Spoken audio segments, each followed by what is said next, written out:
Yo, this is Kero shouting out Soompi.com, your premier source for all news, Asian and whatnot.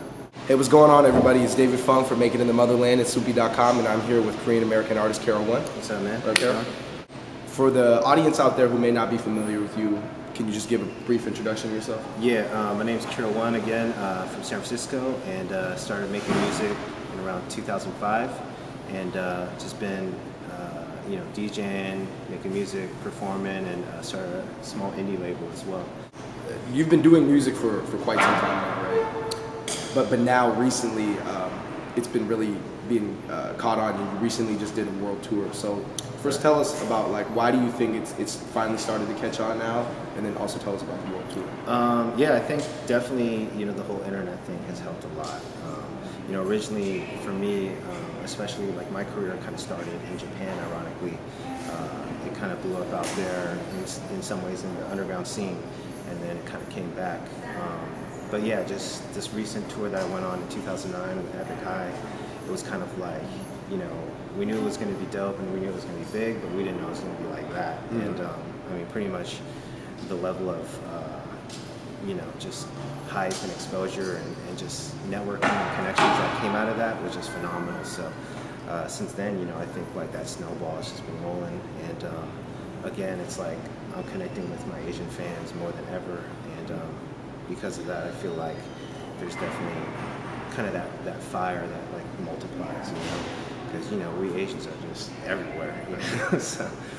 One thing that makes you unique as an artist is that you produce everything yourself, right? And pretty much.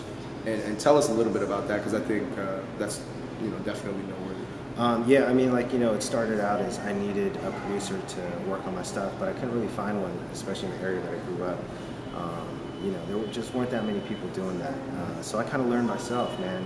Back then there wasn't any YouTube or anything. I just kind of learned from, a little bit of, the internet research that I could find. And I just bought a sampler. And since then I've been making my own music. I produce pretty much 90% of my albums, with a few guest producers here and there. What kind of advice would you have for a lot of aspiring artists that are trying to do the same thing, that are sort of like that all-in-one package? I feel like that already is a great start, because I feel like nowadays you kind of need to do a bit of everything, you can't just, rap and not have a little business sense, or, know a little bit about the production process. A lot of people would like to have their own record label. Like you said earlier, you have your own indie label. Yeah. So what's one thing that you could tell us about that someone from the outside looking in wouldn't know? Don't do it. That's what I'm gonna say, for real. It's just, I mean, unless you have to, because it's one of those things where I feel like now, for me, I would only want to do it if I had to, and that's kind of why I did it. I didn't really have another label option. I just kind of had these opportunities that came on the table, and if I were to exercise those opportunities, I needed a label, and that's why I did it. Not because I felt like I could make money from it or whatever, because honestly, in this day and age, right now as we speak, good luck, it's definitely not easy. So yeah, I feel like if you do get to that point where you want to, like I said, I suggest, knowing how to, do accounting and do business and maybe know about production. I feel like having all those different skill sets are going to be crucial. Talking a little bit about your family background, you grew up in a traditional Korean family. Yeah. And I think that's a struggle that a lot of kids out there can relate to, especially ones that are interested in music or pursuing a sort of a non-conventional career. Can you tell us a little bit about that, and what advice would you have for those kids? Yeah, I feel like with my parents, I definitely give it up to them because they were understanding to some degree. But at the same time, it was just kind of they didn't really understand. I mean, at that time, you can't come home and be like, yeah, I'm gonna be a rapper. To Korean parents, that's just ridiculous.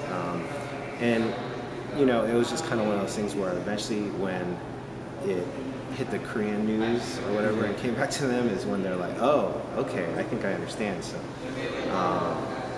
I mean, as far as advice, I would say, get your first piece of news published in the, something like Asian or Korean newspaper or something like that, and have that come back to your parents if you want their support right away. You grew up in a traditional Asian household.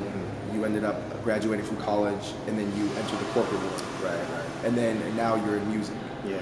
Right. So tell us a little bit about that journey and what that all. So for me, it was like, I actually grew up listening and being an avid fan of hip hop, and I tried every single thing, like breakdancing, graffiti, like rhyming, just everything under the umbrella of hip hop. And at the same time, it's like being a musician, being a rapper, wasn't really realistic to me.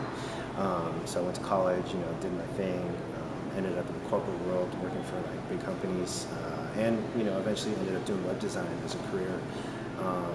And it was a really tough call because things were very stable actually for me at that point.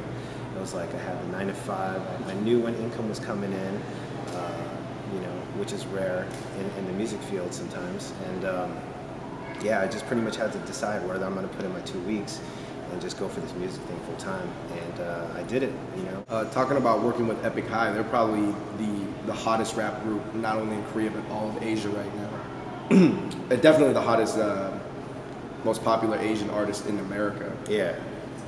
And can you talk us a little bit about what's your experience like working with them? Yeah, no, I mean, honestly, like when I started finding out more about him and just like really delving into the discography, like I started realizing, man, like these are really inspirational cats. Not just because they're Asian or Korean or whatever, but just as musicians in general. Like I feel like at the point where I started like listening to their stuff, I was kind of in a lull, like in a kind of down point. I wasn't really interested in too much hip hop, and that's one of the groups where when I listened to it, I was like, man, this is like definitely inspiring. They're bridging the gap between underground and mainstream, sort of like, to me, they're like the Asian Kanye West, in a lot of ways. And so, yeah, like it's just been dope, like just being inspired by their music and just their personalities as well. Like they're really good folks, like they're cool cats, very humble.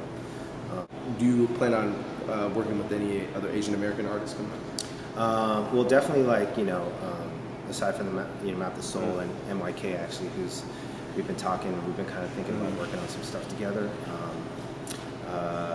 I mean, I'm always on YouTube looking around, man. So when there's downtime, like I might find someone, I might find you, and if you're down, we can make something happen.